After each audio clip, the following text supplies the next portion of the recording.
Hey guys, कैसे हो आप लोग। तो आज जो है बेसिसिटी इन अमीन्स को डिस्कस करने वाले हैं। बहुत ही ज़्यादा इंपॉर्टेंट टॉपिक है, इसलिए इस लेक्चर को, इस वीडियो को पूरा देखिएगा।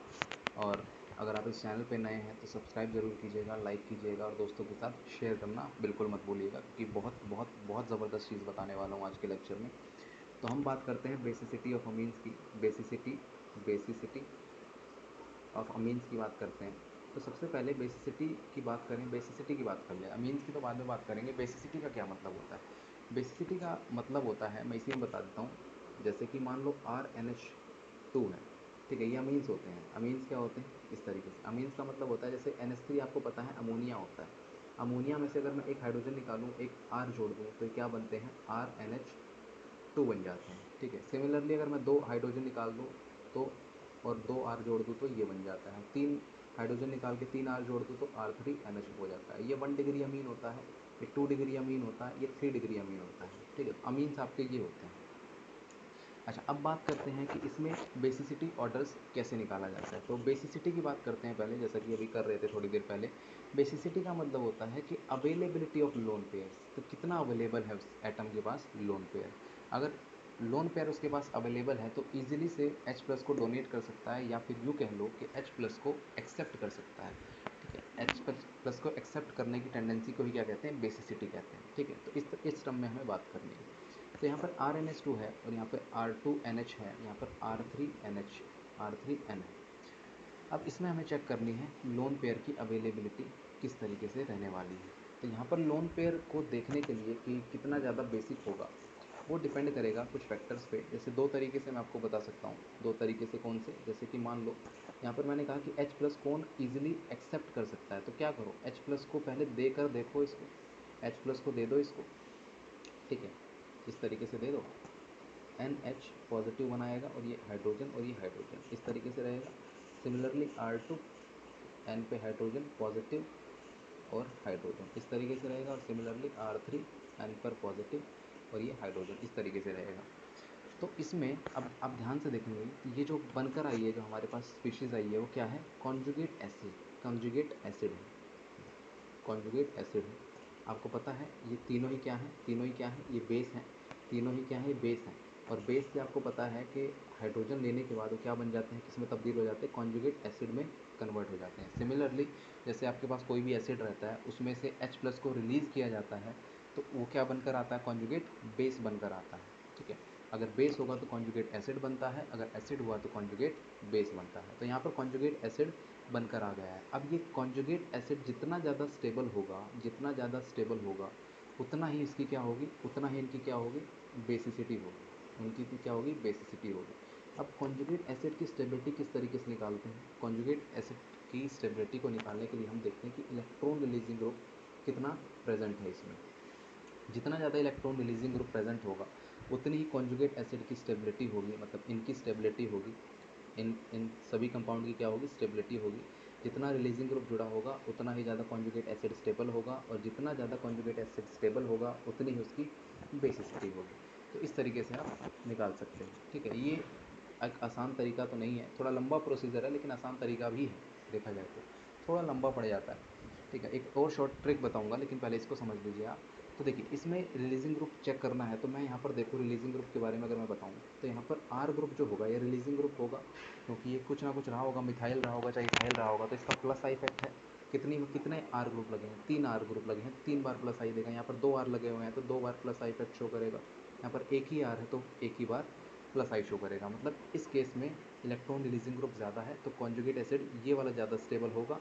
और ये वाला अगर ज़्यादा स्टेबल हो गया तो बेसिसिटी किसकी ज़्यादा होगी? इसकी ज़्यादा होगी। मतलब कि ये वाला नाइट्रोजन 3 डिग्री अमीन जो होगा, वो ईजिली एक्सेप्ट कर लेगा हाइड्रोजन को, क्योंकि इसकी रिएक्टिविटी ज़्यादा होगी। क्योंकि जो हाइड्रोजन लेने के बाद जो कॉन्जुगेट एसिड बन रहा है, वो इलेक्ट्रॉन रिलीजिंग ग्रुप से स्टेबलाइज हो रहा है, ठीक है। 2 डिग्री 3 डिग्री से कम रहेगा, मतलब 3 डिग्री 2 डिग्री 1 डिग्री इस तरीके से ऑर्डर आता है on the basis of inductive effect. लेकिन ये ऑर्डर हमेशा नहीं आता है, ये ऑर्डर हमेशा नहीं आएगा, ठीक है। ये ऑर्डर जब आएगा जब आपने सॉल्वेंट कैसा लिया हो? नॉन पोलर लिया हो, नॉन पोलर सॉल्वेंट लिया हो, या फिर आप बात कर रहे हो गैशियस स्टेट में, या फिर गैशियस स्टेट में अगर आप बात कर रहे हो तो, गैशियस स्टेट में बात कर रहे हो तो, ठीक है। सिमिलरली अगर मैं मान लो एक्वस फेज, अच्छा नॉन पोलर सॉल्वेंट क्या होंगे, जिनका डाइपोल मोमेंट जो होता है जीरो होता है, वो क्या होते हैं, नॉन पोलर सॉल्वेंट होते हैं, नॉन पोलर सॉल्वेंट होते हैं। एग्जांपल के तौर पे CCl4 जो है आपका, इसका डाइपोल मोमेंट जीरो होगा। बेंजीन होगा आपका, बेंजीन होगा, या फिर एनहेक्सेन जो होगा वो भी आपका नॉन पोलर सॉल्वेंट होगा। ठीक है, अब बात करते हैं पोलर सॉल्वेंट की, तो इसमें कहानी थोड़ी डिफरेंट होती है। पोलर सॉल्वेंट या फिर क्वेश्चन आएगा एक्वस फॉर्म में बताओ, या फिर एक्वस फॉर्म में, तो जनरली पानी के केस में बात की जाती है, जल H2O, H2O की केस में। तो इसमें जो है कुछ 3 फैक्टर पे डिपेंड करता है। 3 फैक्टर पे किस तरीके से डिपेंड करता है, ये इसकी बेसिसिटी निकालनी हो तो फर्स्ट फैक्टर होता है इंडक्टिव फैक्ट, जो कि हम निकाल चुके हैं, जो कि हम इंडक्टिव फैक्ट निकाल चुके हैं। इसका ऑर्डर क्या आया था, 3 डिग्री अमीन ज़्यादा स्टेबल था 2 डिग्री से और 1 डिग्री से। ठीक है, इस तरीके से। जो सेकंड फैक्टर रहता है वो रहता है आपका हाइड्रेशन। हाइड्रेशन हाइड्रेशन क्या होता है आपको बताएंगे अभी हाइड्रेशन के बारे में। ठीक है, और तीसरा जो फैक्टर होता है स्टेरिक फैक्टर। इन दोनों भी, ये दोनों भी डिसाइड करेंगे कि आपका पोलर सॉल्वेंट में बेसिसिटी कितनी क्या आने वाली है, मीन्स की 3 डिग्री ज़्यादा होगा, 2 डिग्री होगा, या 1 डिग्री होगा, या सेम ऑर्डर रहेगा, या फिर कुछ डिफरेंट रहेगा। सेम तो नहीं रहेगा, तो कुछ बदलेगा इसमें, तो वही हमको जानना है कि किस तरीके से बदलेगा और क्या आएगा बदलने के बाद। ठीक है, दूसरा स्टेरिक फैक्टर आपका रहता है इस तरीके से। ठीक है, तो इंडक्टिव फैक्ट के बेस पर हम निकाल चुके हैं, इंडक्टिव फैक्ट के बेस पर हम निकाल चुके हैं। अब थोड़ा बात करते हैं किसकी, हाइड्रेशन की। ठीक है, हाइड्रेशन की बात जब भी करेंगे तो सबसे पहले H2O एज ए सॉल्वेंट लेंगे, H2O एज ए सॉल्वेंट लेंगे। ठीक है, H2O सॉल्वेंट लेंगे। ये कौन सा सॉल्वेंट है आपका, पोलर सॉल्वेंट है, पोलर सॉल्वेंट है। जैसे कि O हाइड्रोजन, हाइड्रोजन यहाँ पर पार्शियल नेगेटिव चार्ज और partial positive charge due to electronegativity difference. Polar कब, पोलैरिटी कब आती है किसी भी स्पीशीज़ में, जब इलेक्ट्रोनेगेटिविटी डिफरेंस आ जाता है, तो ये पोलर सॉल्वेंट होगा आपका। अब मैं लिख लेता हूँ आपका, जैसे कि हाइड्रोजन ले चुका है 1 डिग्री, 1 डिग्री अमीन हाइड्रोजन लेने के बाद ये बनाता है आपका, आपको पता है हाइड्रोजन, हाइड्रोजन। ठीक है, सिमिलरली 2 डिग्री अमीन जो होगा वो आपका इस तरीके से बनाएगा, हाइड्रोजन प्लस और हाइड्रोजन ये बनाएगा। और 3 डिग्री अमीन जो होगा वो आपका इस तरीके से बनाएगा, हाइड्रोजन और हाइड्रोजन 3 डिग्री इस तरीके से। ठीक है, ये आपका रहने वाला है। अब हमें क्या चेक करना है, अब हमें चेक करना है कि इसकी बेसिसिटी किस तरीके से अफेक्ट होने वाली है। तो यहाँ पर देखना, मैंने हाइड्रेशन वाला फैक्टर करवा रहा हूँ, अगर हाइड्रेशन का फैक्टर करवा रहा हूँ, हाइड्रेशन का मतलब होता है जो ये कॉन्जुगेट एसिड बना है ना आपका, कॉन्जुगेट एसिड, ये जो कॉन्जुगेट एसिड बना है, इसमें जब हम सॉल्वेंट को इंट्रोड्यूस करवाते हैं, जो वाटर होता है वो कितना ज़्यादा स्टेबलाइज होता है इसके साथ। देखना यहाँ पर जो रहेगा हाइड्रोजन, हाइड्रोजन इस तरीके से मैं लूँगा, तो इसमें क्या होता है, सॉल्वेंट लेने के बाद जो एक्वस फॉर्म में या फिर पानी लेने के बाद इसमें हाइड्रोजन बॉन्डिंग शुरू हो जाती है, हाइड्रोजन बॉन्डिंग शुरू हो जाती है इस तरीके से, जैसे आपको दिखा रहा हूँ, हाइड्रोजन बॉन्डिंग शुरू हो जाती है। सिमिलरली यहाँ पर 2 हाइड्रोजन है, तो यहाँ पर क्या होता है, hydrogen bonding, oxygen, hydrogen, hydrogen, और इसमें क्या है, 2 हाइड्रोजन ऐसे है, तो यहाँ पर 2 हाइड्रोजन बॉन्डिंग, यहाँ पर क्या है, 3 हाइड्रोजन है, तो यहाँ पर 4 हाइड्रोजन बॉन्डिंग इस तरीके से होगी, इस तरीके से, इस तरीके से, और सिमिलरली इस तरीके से हाइड्रोजन बॉन्डिंग कुछ इस तरीके से होगी। तो जितनी ज़्यादा एक्सटेंट ऑफ हाइड्रोजन बॉन्डिंग होती है, या फिर यूँ लिख लो, एक्सटेंट ऑफ हाइड्रेशन जो होता है, हाइड्रेशन मतलब इसी फिनोमिना को क्या कहते हैं, हाइड्रेशन कहते हैं। जब वाटर का मॉलिक्यूल हाइड्रोजन बॉन्डिंग के थ्रू इस कॉन्जुगेट एसिड से जब इंटरेक्ट करता है, तो क्या होता है, हाइड्रेशन होता है।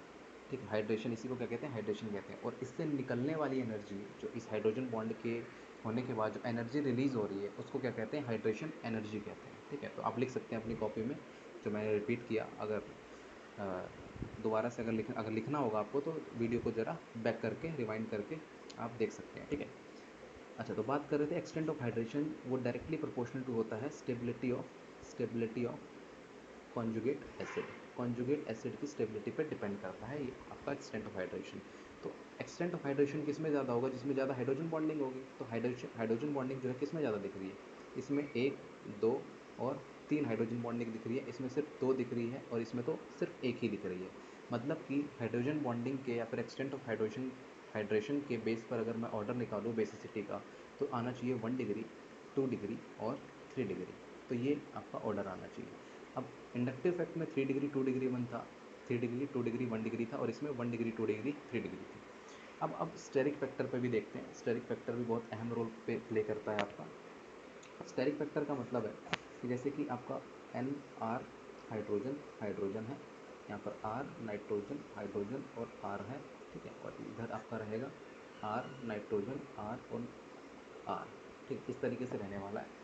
तो यहाँ पर अगर मैं बात करूँ कि स्टेरिक फैक्टर किस तरीके से रोल प्ले करता है, स्टेरिक फैक्टर मतलब होता है क्राउडिंग, ठीक है। जैसे ये लोन पेयर होगा, इस लोन पेयर को डोनेट करना है, लोन पेयर को डोनेट कर रहा है इस हाइड्रोजन को, H+ को डोनेट करना है। कौन तेज़ी से करेगा वो डिपेंड करेगा कि इस नाइट्रोजन के अगल बगल कितनी ज़्यादा भीड़ है। अगर भीड़ ज़्यादा हुई तो ये लोन पेयर निकल नहीं पाएगा उस भीड़ से। अगर भीड़ कम हुई तो नाइट्रोजन पे जो लोन पेयर है वो आसानी से H+ को डोनेट कर पाएगा। तो यहाँ पर देख सकते हो कि R ग्रुप जो होगा, हाइड्रोजन बहुत छोटा होता है तो वो ज़्यादा इम्पैक्ट क्रिएट नहीं करता। यहाँ पर R जो है बल्कि ग्रुप होगा, यहाँ पर एक R ग्रुप है, यहाँ पर दो R ग्रुप है, तो ये आपका स्टेरिक हिंड्रेंस या फिर क्राउडिंग ज़्यादा करेगा और लोन पेयर को थोड़ा मुश्किल क्रिएट होगी, इसमें मुश्किल होगी इसमें कि आपका H+ को ये दे पाए। सिमिलरली यहाँ पर तीन R ग्रुप होंगे, ठीक है। तीन R ग्रुप प्रेजेंट होने की वजह से ये लोन पेयर को या फिर लोन पेयर जो होगा हाइड्रोजन H+ को डोनेट नहीं कर पाएगा। तो इसके बेस पर, स्टेरिक फैक्टर के बेस पर अगर ऑर्डर निकालना जाए तो जिसमें कम क्राउडिंग होगी वो ज़्यादा बेसिक होगा, मतलब 1 डिग्री जो होगा ज़्यादा बेसिक होगा 2 डिग्री से और 3 डिग्री से, ये ऑर्डर आता है। अब इन तीनों को मिलाकर जो एक्सपेरिमेंटल ऑर्डर आता है वो आता है, मैंने जैसा कि बताया, जब R की वैल्यू इसमें CH3 होगी तो इसमें क्या ऑर्डर आता है, इसमें आता है 2 1 3, ठीक है। और R की वैल्यू C2H5 होगी तो ऑर्डर क्या आता है 2 3 1। इसमें 2 1 3 ऐसे याद रख सकते हैं और इसमें 2 3 1 ऐसे याद रख सकते हैं। और ऐसे भी याद रख सकते हैं कि 2 इसमें फिक्स रहेगा, जो बीच वाला स्पीशीज़ है वो फिक्स रहेगा, और डिफरेंस कहाँ आता है 1 3 में, 1 3 में। मतलब अगर R के देखो, R CH3 क्या है, छोटा है तो 1 जो है वो भी छोटा है 3 से। 1 और 3 में कौन छोटा है, ये स्मॉल है। और CH3 और C2H5 में कौन छोटा है, CH3 स्मॉल है, ठीक है। तो जो स्मॉल रहेगा, स्मॉल के केस में स्मॉल आएगा, और जब C2H5 जो कि लार्ज है, लार्ज के केस में जो दूसरे नंबर पे आएगा लार्ज वाला आएगा, ठीक है, लार्ज वाला। इसलिए 2 1 3 एंड 2 3 1, ये ऑर्डर रहता है आपका। और मान लो और कुछ बढ़ा चढ़ा कर दे दिया अगर, तो अगर मान लो R की वैल्यू आइसोप्रोपाइल हो, अगर R आइसोप्रोपाइल हुआ, R आइसोप्रोपाइल हुआ, तब ये ऑर्डर क्या रह जाता है 1 डिग्री, फिर आपका क्या आता है 2 डिग्री, फिर 3 डिग्री, ठीक, इस तरीके से। अगर R मान लो ब्यूटाइल रहा, टर्शरी ब्यूटाइल रहा, टर्शरी ब्यूटाइल रहा, तो ये क्या आता है 1 degree 2 degree, sorry 1 degree 2 degree and 3 degree, इस तरीके से रहता है, ठीक है। अगर मैं इसमें मान लो अमोनिया भी, अगर अमोनिया के साथ भी कर दूँ, अमोनिया बोले तो NH3, अगर मैं NH3 को फिट करना चाहूँ, अगर NH3 को फिट करना चाहूँ तो NH3 जो होता है लास्ट में ही आएगा आपका। NH3 कहाँ आएगा, लास्ट में आएगा। मतलब कि अगर मैं इधर इसमें किसी में फिट करना चाहूँ तो NH3 यहाँ आएगा, इसके केस में यहाँ आएगा NH3, ठीक है। आइसोप्रोपाइल के केस में यहाँ पर NH3 इधर आएगा, इसके बाद में NH3 इसके बाद आएगा, और टर्शरी ब्यूटाइल के केस में NH3 जो आएगा वो इधर आएगा, ठीक है। इस तरीके से आपका ऑर्डर रहता है। तो इसमें आपने एक चीज़ नोटिस की होगी, आपने नोटिस क्या की होगी, ये आपका स्टेरिक फैक्टर के बेस पे था, बिल्कुल था। और जो पीछे वाला था आपका, ये किसके बेस पे था आपका, हाइड्रेशन, हाइड्रेशन, हाइड्रेशन के बेस पे था, हाइड्रेशन के बेस पे था, ठीक है। तो इसमें क्या हुआ, ध्यान से देखना, जो ऑर्डर निकाला है इसके केस में 2 डिग्री 1 डिग्री 3 डिग्री, इसमें आप चेक करो तो टू तो देखो कॉमन ही है, 2 तो कॉमन है। अब यहाँ पे 1 पे आ रहा है और 3 पे आ रहा है। 1 का मतलब है कि इसमें जो है 1 में सॉल्वेशन जो होगा डोमिनेट कर गया होगा इंडक्टिव इफेक्ट में, क्योंकि इंडक्टिव इफेक्ट में 3 डिग्री इंडक्टिव इफेक्ट में ज़्यादा स्टेबल था ना, इसमें क्या है 1 डिग्री ज़्यादा स्टेबल रहता है, 1 डिग्री ज़्यादा स्टेबल रहता है CH3 के केस में। क्यों, क्योंकि सॉल्वेशन जो है डोमिनेट कर जाता है इंडक्टिव इफेक्ट, ठीक है। इसमें क्या है 1 डिग्री बाद में आ रहा है, 3 डिग्री पहले आ रहा है, मतलब इसमें जो है इंडक्टिव इफेक्ट डोमिनेट कर गया, इंडक्टिव इफेक्ट डोमिनेट कर गया सॉल्वेशन पे या फिर हाइड्रेशन पे। सॉल्वेशन बोलें तो या फिर हाइड्रेशन बोलें। अगर वाटर की जगह कुछ और पोलर सॉल्वेंट ले लें तो उसको सॉल्वेशन कह देंगे, वाटर ले लेंगे तो हाइड्रेशन कह देंगे, दोनों ही एक ही टर्म है। तो आपको एक्वस फॉर्म में पूछता है, इसलिए हाइड्रेशन टर्म यूज़ कर सकते हैं। तो ये आप इस तरीके से बेसिसिटी ऑफ अमीन्स निकाल सकते हैं पोलर सॉल्वेंट में और नॉन पोलर सॉल्वेंट में, ठीक है। तो आई होप दिस वीडियो आपको बहुत मतलब अच्छी लगी होगी और आपको बहुत सारी चीज़ें क्लियर हुई होंगी, इसमें बहुत सारे कंसेप्ट क्लियर हुए होंगे। अगर आपको ये वीडियो पसंद आई है तो इसको दोस्तों के साथ शेयर कीजिए, लाइक कीजिए, सब्सक्राइब कीजिए और फैला दीजिए इसको, ठीक है। मिलते हैं अपनी अगली वीडियो में जिसमें हम और भी बहुत अच्छी अच्छी बातें करेंगे और टॉपिक लेकर आएंगे आपके लिए। अगर आपकी कोई डिमांड होगी, टॉपिक कुछ आपको पढ़ना चाहते हैं तो आप कमेंट बॉक्स में टाइप करके बता सकते हैं मुझे, ठीक है। तब तक के लिए धन्यवाद, मिलते हैं अगली वीडियो में।